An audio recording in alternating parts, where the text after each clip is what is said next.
మేం తెలంగాణ వాళ్ళం రమాయ్. మా ఇంట్లో ఏ ఫంక్షన్ అయినా చుక్క ముక్క ఖచ్చితంగా ఉండాల్సి. అదే 3 days నుంచి చెప్తున్నాను కదా, కజిన్ది మ్యారేజ్ ఉంది, ఇవాళ హల్దీ, కజిన్ది మ్యారేజ్ ఉంది, ఇవాళ పెళ్లి కొడుకు ఈవెంట్ చేస్తున్నారు అనేసి. ఫైనలీ ఇవాళ కజిన్ది మ్యారేజ్ డే అనమాట. ఇవాళే పెళ్ళి.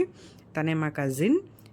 చాలా బాగున్నారు కదా చూడ్డానికి. నాకు కూడా చాలా బాగా నచ్చారు. వాళ్ళు ఎంత అందంగా ఎంత క్యూట్గా ఉన్నారో ఈవెంట్ కూడా అంతే అందంగా అంతే క్యూట్గా చేశారు. చాలా బాగా చేశారు ఈవెంట్ అయితే. అన్నీ బ్రైడల్ ఎంట్రీ నుంచి ఇద్దరు ఎంట్రీ అన్నీ కూడా చాలా బాగా చేశారు. పెళ్ళి సమ్మర్లో పెళ్ళి అంటే ఖచ్చితంగా పెళ్ళికి వెళ్ళగానే మెయిన్ చేసే పని ఏంటి చూపిస్తాను, ఆగండి. నేను చూపించే ముందు మీరేంటో గెస్ చేస్తే కమెంట్ చేయండి. ఫుడ్ అనుకుంటున్నారేమో, కాదు. ఇది ఏ సీజన్లో అయినా ఫంక్షన్ అంటే ఖచ్చితంగా మంచి ఫుడ్డే కదా. కాదు కాదు, ఫుడ్ అయితే కాదు. ఇంకేంటో కాదు, ఇవే అనమాట. కూలర్ అనమాట. సమ్మర్లో పెళ్ళి అయితే ఫస్ట్ వెళ్ళగానే చేసేది కూలర్ ఎక్కడుంది ఎక్కడ చూసుకొని అక్కడ సెటిల్ అవ్వడమే.